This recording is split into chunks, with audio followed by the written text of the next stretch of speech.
All right, welcome back. Welcome back. We've got lots of positive stuff to talk about today or tonight or whenever you're listening to this. But if you're joining me right now, I am live on all the platforms YouTube, Facebook, and Twitch. So, want you to like and subscribe. For those who are joining me on the replay, hey, still like and subscribe. Why aren't you here for the live? Just kidding. Decided to go live right now because obviously Detroit Tigers just did a really nice job at home. I don't want to get into all the two details because at this point the game's over with, guys. We've got Game 5 in Seattle. I thought it was an excellent game. I really took the negative approach and decided to write them off and say it's over. But quite honestly, that's the way they were playing. They weren't playing motivated ball. They weren't looking to manufacture runs. They were just looking to hit the fences, right? No different than what every other team does. But this is October, guys. We got to go for the fucking small ball. We got to get guys on base. We got to get runners in scoring position. And you manufacture runs, man. And it only takes one or two. And you saw today what we did with Seattle. Real quick, that game, if you didn't watch it, you didn't miss much in the beginning. I'd say the first 4.5 innings were pretty Seattle. Made me think, okay, boys, you guys are going to really do this at home. You're going to let them win, but it really just took a Riley Green home run to just really spark everything. And then after that, it was Javi Baez home run, and it was Dylan Dingler's double, and it was just boys putting a little bit of good old fashioned um, little fashioned work into it, man. They went up there and had some good quality at bats. They stopped going up there and just swinging for the fences. Now, granted, some of them did go for the fences, but you could just tell their approach changed. Something flipped. I don't know if it was AJ Hinch, but something flipped in them where you noticed that they just seemed a little bit more focused. I don't know. Maybe the edge fell off. Maybe it was, hey, it's all or nothing, and we don't want to go home. They sure played like they wanted to go home at first, but um, I don't know. Real happy with the way that ended 9-3. I think Seattle now is going to be flying home with a little bit of nerves. I thought thought they'd be coming back to their fan base saying, "Hey, we're on the way to the ALCS," but no, it's get ready for Game 5, and we know that Game 5 is Tarek Skubal, which I still think he's on his way to be an LA Dodger. But I'll continue to keep talking trash until um, until he leaves. So, also, I got to stop using Bleacher Report. That website is just absolutely terrible. It lags. It's absolutely awful. So, put some comments in the suggestion of what I should be using for all my sports stuff. Like, I like the way Bleacher Report can kind of condense things down, or maybe it's just a familiar view to me. But yeah, it's just a real pain in the ass to navigate. So, yeah, didn't really come alive into the fifth. That's when we had 3 runs. We totaled with 13, but God, I really thought we frustrated the living shit out of Seattle, and I thought that was really cool to see. So, yeah, says I got somebody out there watching in Twitch land. I don't know who that is, but hey, why don't you throw a comment out there if you're actually watching this? Um, I don't want to get too, like I said, too hung up on this right now because, in my opinion, um, I still think we can do this. I really do. I think we can go to Seattle and we can close it out. It just depends on, again, who shows up, which Tigers show up. Is it um, inning number 5 in this game?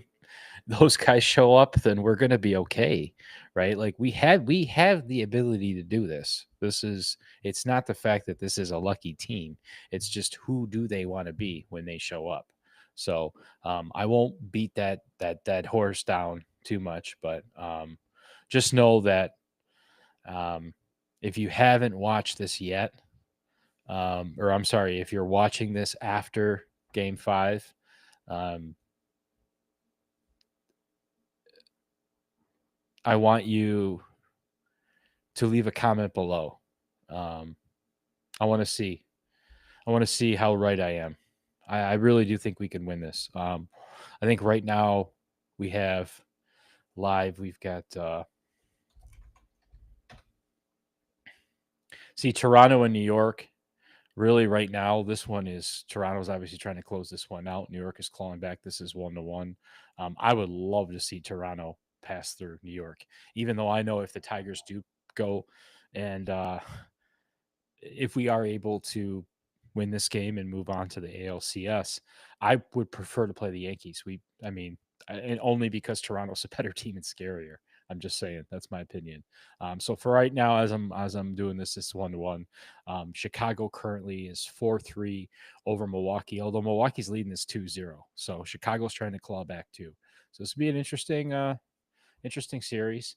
LA leads the Phillies 2-0. I feel like everybody knows LA is just going to close that out. Um, I don't know. That's kind of the National League isn't as fun as it could be because of the Dodgers, but it'll be some interesting baseball. But hey, this is what I want to do too. Seeing as no one's really on here in the chat and wants to talk about baseball, I'm going to get into some Lions talk, some football stuff. Right, we have a quiet weekend. Right, we're not playing until Sunday night. We're this is a primetime game for us. I said in the last episode that I'm really looking forward to seeing what happens. It's going to be a telltale sign on Monday night with Jacksonville, and well, we saw what happened and they lost. I still can't believe it. They lost in not true Kansas City fashion. Jacksonville beat them on a stumbling play where, well, how about this? Jacksonville beat them on a kind of Kansas City win. Like the way Kansas City would typically win, that's how Jacksonville won. So good for Jacksonville, man. It's nice to see that draft pick, that whole team that was supposed to play out is kind of working out. I really thought Trevor Lawrence would have clicked by now, but it looks like he's starting to play his type of ball. So that's really awesome. But yeah, when I look at this game though, guys, I see this as an opportunity to take our um, take our season to the next level. We already beat Baltimore. That was a big kind of eye test, right? Now Baltimore with Lamar out, not fair to really compare, but hey, we beat Baltimore with Lamar there. The Browns still have the defense close, if not to it, Atlanta Falcons. Statistically, those are the best defenses and they're non-winning teams. So we still put up big money, big numbers on what I'd consider a top 5 defense right now in the NFL. So when we're playing Kansas City, we're just playing um, a different type of Kansas City, right? We're not playing the Kansas City of old, where the Chris Jones and the defense is absolutely elite. And if Patrick Mahomes and Travis Kelsey take off, you are going to have a really hard time because their defense is that elite. And this is not an elite Kansas City defense. So, um, with us being as healthy and as deep as we are, and what we've already seen in that small sample size with Goff and St. Brown and um, Montgomery and Gibbs, I really feel like this game is one of those games where we can really set ourselves aside and say, okay, um, we are that team, right?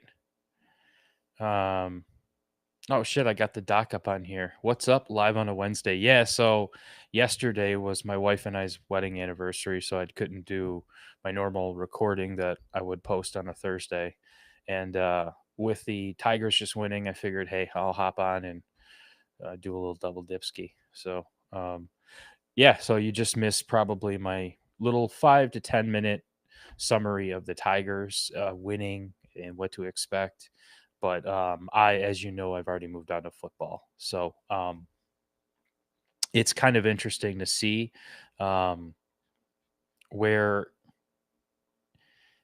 everybody's heads at now that New England beat Buffalo, Jacksonville beat Kansas City, Cincinnati just traded for Joe Flacco, right? Because we murdered Jake Browning, like we killed him. Like I'm sorry, Jake, but the boys beat you up really good, right? So, um, you know, Houston just wiped the floor with Baltimore without Lamar.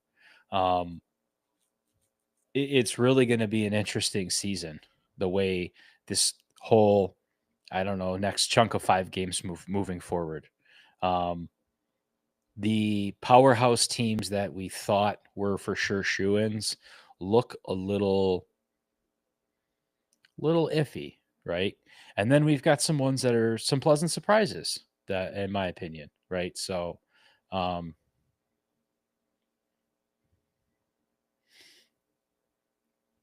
we got, I'm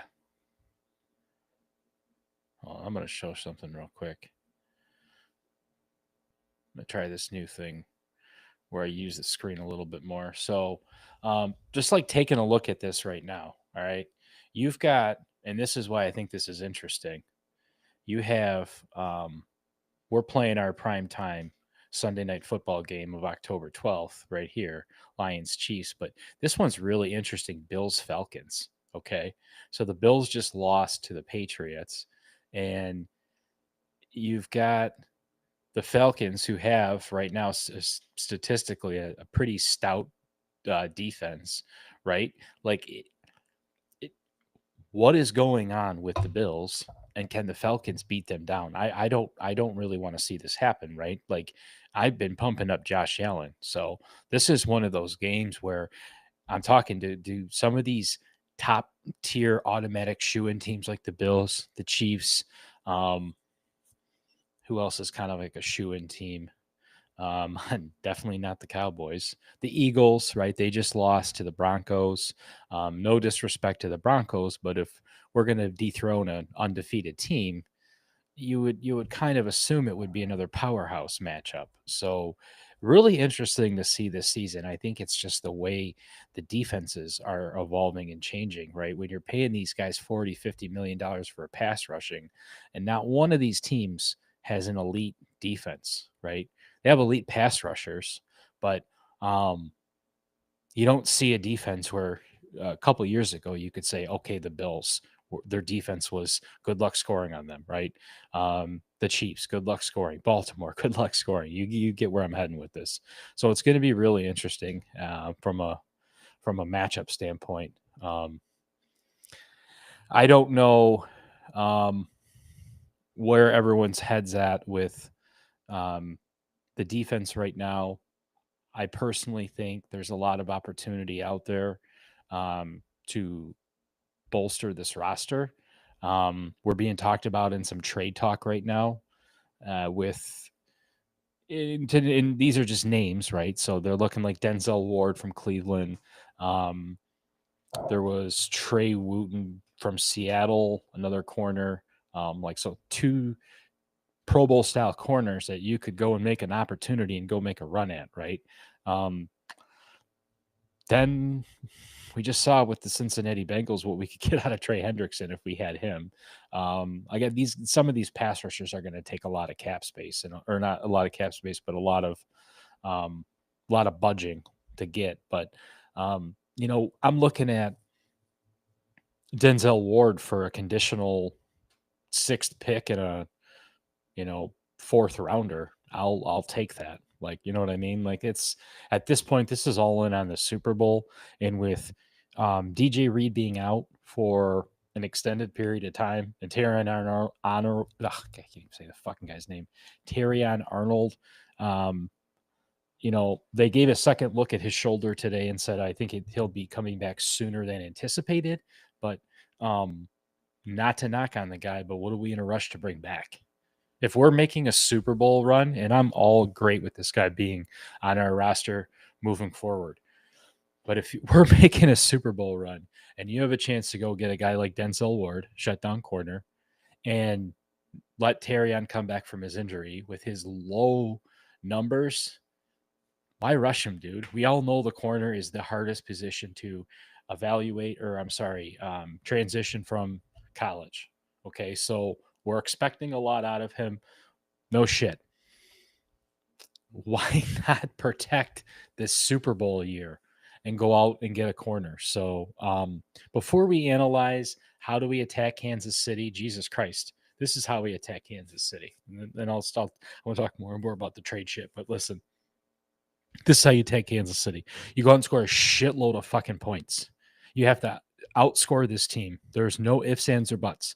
Amon-Ra St. Brown, you've got to be the main focal point of that offense. You and Sam Laporta have to eat up the whole entire middle. JMO, this is a game where I think they're still going to use you as a decoy, brother. I really do, because when this is a team that you're playing, and you have to out scheme them, you're out scheming them with St. Brown. So expect to see that, right? Expect to see two backs on the field a lot.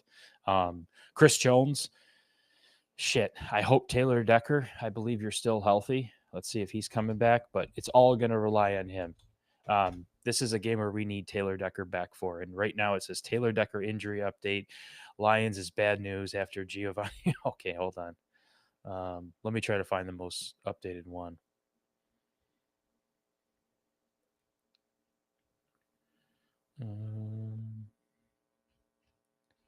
This is going to be the big. This is going to be the big test, guys.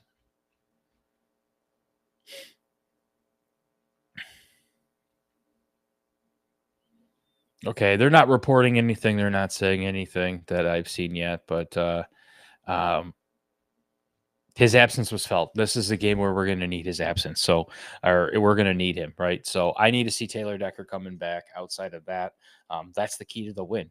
Healthy Taylor Decker back on the left tackle. Amon-Ra St. Brown, Sam Laporta right up the middle. We're going to have to out scheme the shit out of Andy Reid. I want this running game to really, if this was a game where we established the running game right away, this is one, right? So we're going to have to really set the tone. This is in Kansas City. We've beat them there before. We beat them on prime time. It's not that we can't, and it's not that we won't. It's just I want to continue beating these teams the right way, right? These aren't Lions lucky wins. These are undoubtable. Yep, those are really good wins, and that's all I'm saying. I want to protect the integrity of how I'm winning or how we're winning. So don't beat me up too much, but that's my opinion, guys. I don't really think there's much you need to get slice and dice up outside of where do you want to be from a roster standpoint, right? Where do you see yourself on this team, knowing what we saw last year, knowing that injuries are a part of the game, knowing that we have to be prepared, knowing that we can't take anything for granted, and we're just getting now into what, week 5, week 6. It's yeah, we're getting into week 6. So it's like, okay, still a long season ahead. But even after this game, we've got this Tampa Bay Buccaneers team who I put on the, I didn't know they'd be there fucking list, but they look like a team where just you have to stomp them out until the game is over and they're going to keep climbing back at you. Right. So when I look at our schedule, I look at those two teams back to back, those two games back to back. It's a Sunday night game and it's a Monday night game against two teams that it's kind of flip flopped, right? You would have thought for sure that the Buccaneers, great team, great roster, would have been scuffling and battling to get in and would have been the one where we're like, right? And then Kansas City would have been like, okay, my God, this is the unstoppable team. This is the 4-1, right? Or the almost undefeated. And it's the opposite, right? But you cannot count out Patty Mahomes. You just can't, dude. His best friends are the refs. And when the refs are your best friend, what you gonna do? And then I look at the schedule moving forward. Excuse me. Oh yeah, I forgot. We have a Bucks fan on here. Yep, better keep us down if you can't get us down. But seriously, I gotta drown you guys. Like throw you off the ship, uh tie some concrete to you guys and like make sure you drown to the bottom of the ocean because your scrappy ass little quarterback just drives me crazy. So then I'm looking to myself, I get this out of here. I'm thinking, self, you talked about the Bucks, you talked about the Chiefs, but what about the divisional game after that? And then you have the Vikings, right? So a team okay, they're a divisional team, but a team that I'm not as worried about. I don't put them up there in the holy shit category, right? But that's a home game coming off Monday night. And then we have the Commanders, man. Jaden Daniels is healthy again. He's a thorn in our side. And then you spring back us right to the Eagles on prime time. Um, so you just take a look at that chunk right there. And um, we kind of handled this chunk, I'd like to say pretty well, right? We know who the Packers are now and we know who the Lions are. And I don't think that score represents the current set of both teams. We know the Bears are trash. The Ravens, that was the Ravens with Lamar, but that was a hell of a game. And that just shows you what Lamar is capable of and how much he changes the team, right? So, Browns, the defense gave us a test at first, but we kind of pummeled them down to the ground. And that's a game I'd really like to say, hey, look at this offense and what they did at a good NFL defense, right? Bengals, same thing. Outside of Joe Burrow's getting injured, guys, this is still a good team. This is still a team that's supposed to be fighting for a Super Bowl with Jamar Chase and T. Higgins and Trey Hendrickson and I don't know. I don't know the roster that well, but shit, dude, they were not an easy. I mean that was a fierce ass team, right? And with just a key pieces, they're in a Super Bowl a couple years ago. So it's just going to be really interesting to kind of ride these out one game at a time, and that's why I truly think I, I get it now why these coaches say one game at a time because it's just so hard to see how these teams evolve week over week. But I know with the Lions, at least our score, our offense, we're top there in the league with Goff. I think he's top two quarterback and most of all the stats. St. Brown, he's in touchdowns and receiving yards with next to Puka and Nakua, who's having like a historically nasty year right now. Um, and uh, you got a lot of stuff going on right now, and still we haven't talked about Hutch, right? Um, what he did in that game from a stat sheet standpoint, you're starting to see now on the field where other guys are benefiting, right? Mohammed had his 3.5 sack performance, kind of like our James Houston of a couple years ago. Jack Campbell's evolving into a lovely, psychotic linebacker.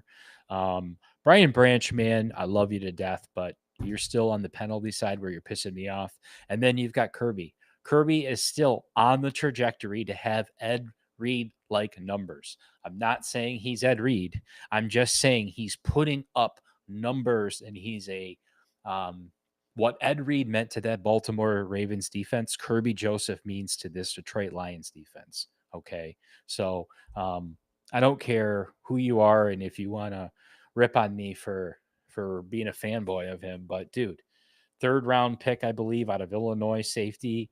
Um, and he just continues to be a workhorse and solid in an interception machine. He's quiet. He doesn't talk a lot.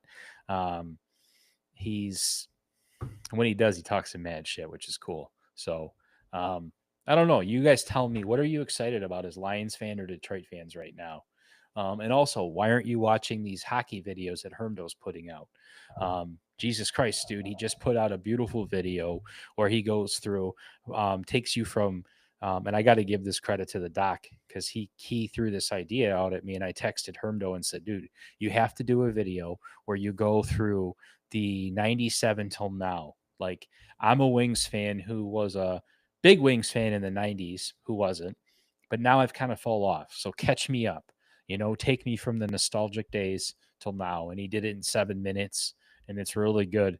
And as I was editing it, and I'm like, man, this is probably the one that I really enjoyed listening to the most as I was editing because it was pretty good. So you need to go and check these other videos that we're doing if you're even listening at 25 minutes in. But this is usually the point where I start accosting Hitch, but he's still not back yet, and we're gonna wait and see when he returns, if he returns, um, and if he's still a Lions fan. No, I I think what we need to do is make a bet and say, will Hitch be here before playoffs? Right. I did promise them though. I said if you ever do come on, I will have entrance music for you. We'll make it very grandiose. We'll really pump up your 45 minutes of rambling that you're about to bring us. which I don't know. I kind of miss sometimes. I have a whole button that I was supposed to hit every time he rambled and rambled and rambled. And now that button's just sitting there cold, cold, cold, cold. So yeah, I don't know. You guys tell me what you're thinking about for the rest of this Lions season, and also to, you know, where do you want these Tigers to be next year?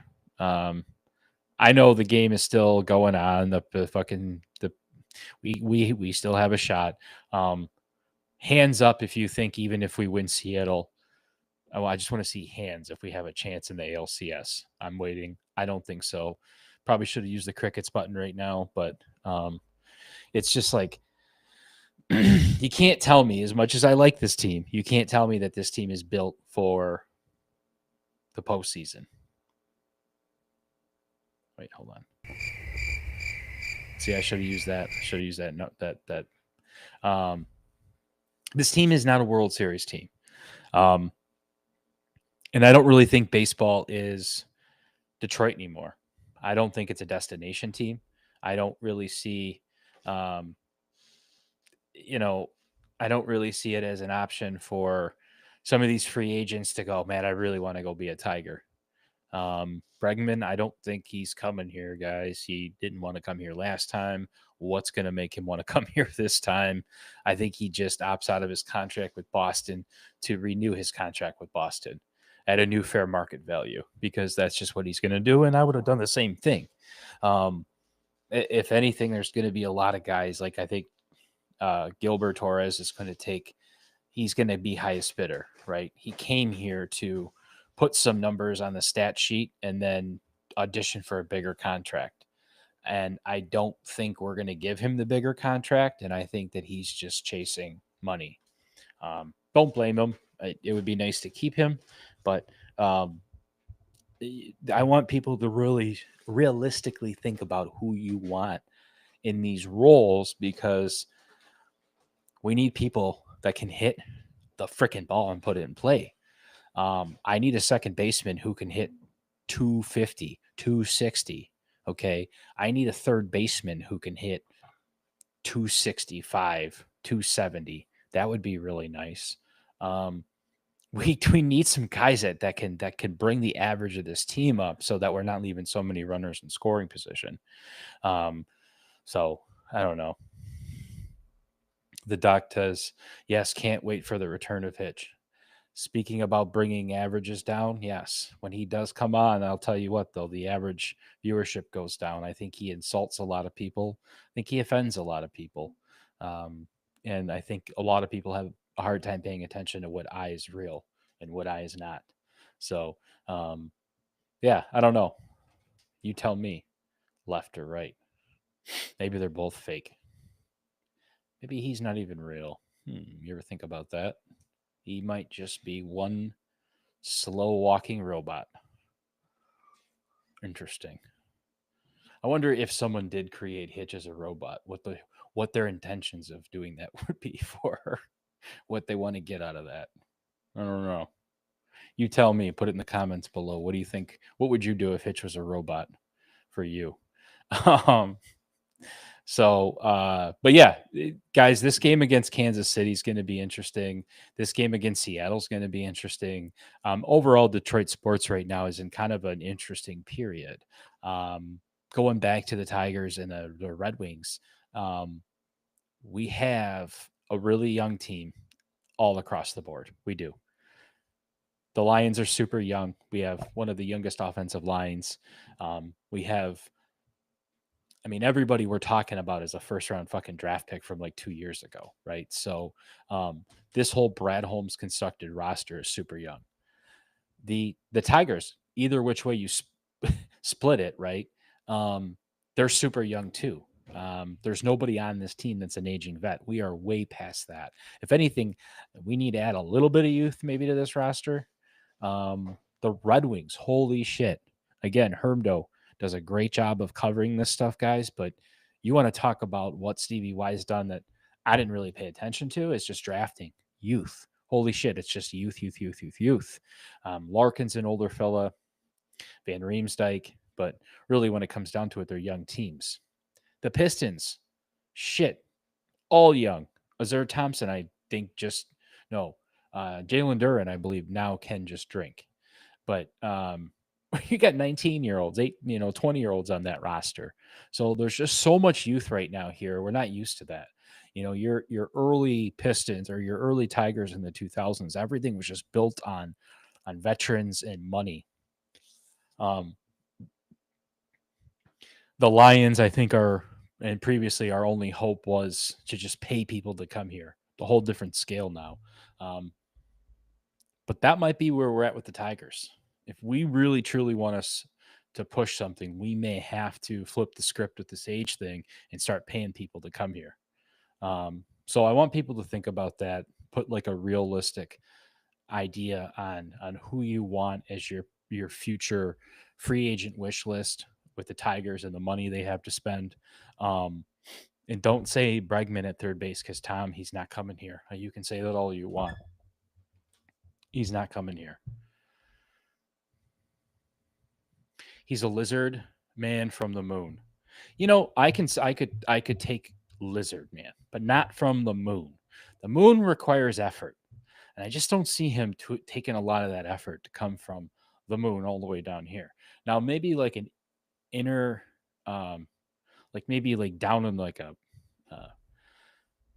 what do they have, like those big pits down below where they say those lizard people live, or the small grays down in the caverns? I could see Hitch down there, dark, cold, smells. Um, I don't know. I just don't see him doing well in space for some reason. Can you smoke in space? I know you can smoke underground, but can you smoke? Can you smoke on the moon? That's a better question. Because if you can't smoke on the moon, he's not from the moon.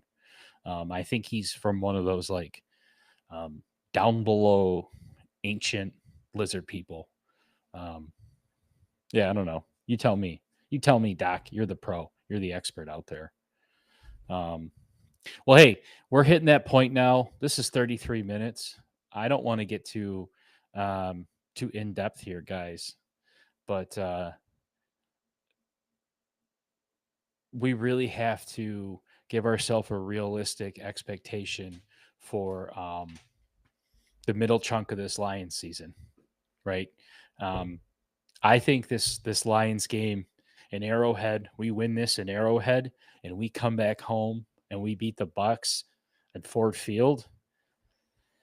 Ladies and gentlemen, I'm gonna let everyone take a step back after those two games and take a deep breath, because that is going to be excellent. I really want you to picture that. Now, there's a chance that we could lose one of these two games. Whether Hitch is from the moon or not, this is still. I mean, the NFL gave us back-to-back primetime. So they're telling us they believe in us. And I don't know. I haven't looked. Has anyone seen a script been leaked for the NFL yet? I haven't seen any NFL scripts leaked at all this year. So maybe that's a good thing. Because I think if I was a betting man, I'd say we're on the favorite. I think they're starting to like us. Speaking of that, let's look at DraftKings. I act like they're a fucking sponsor for me, but I want to see these odds for the Lions. We'll do some boom, boom, boom betting odds. Shout out to Adam. He was sending me all his little bets. Thank you. That's fun. I'd like to get you on here, bro, and you could start talking about living in Florida as a Lions fan. And I know you're starting to really enjoy the sports betting stuff, and you have a really good, healthy approach at it. And maybe you could come on here and talk about it. So, all right. So looking like we have Detroit at Kansas City. The spread is Lions +2.5. The total on this is the 52.5. Lions over 52.5. Oh my Lord. You definitely take the over in this game. Money line is +114 for the Lions. 2.5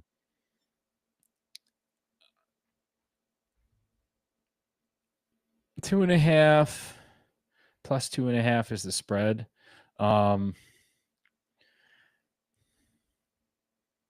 Yeah, I would say I would say that's actually a good healthy betting line. And if they're